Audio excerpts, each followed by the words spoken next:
শাক ভাজি করে নেব।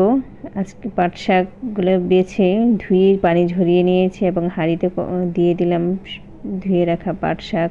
পেঁয়াজ কুচিটা একটু বেশিই লাগে, কাঁচামরিচ, লবণ পরিমাণ মতো দিয়ে এটা আমি সিদ্ধ করে নেব।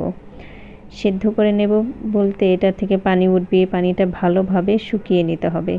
পানিটা শুকিয়ে গেলে পানিটা শুকিয়ে গেছে আমার।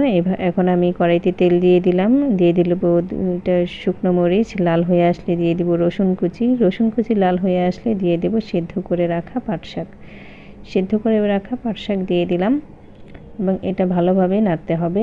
নাড়াচাড়া দিয়ে এই প্রসেসেই নাড়তে হবে, একটু ভালোভাবে এই প্রসেসেই নাড়তে হবে, আলাদা আলাদা করে দিতে হবে। এইভাবে আমার ভাজিটা ভালো লাগে।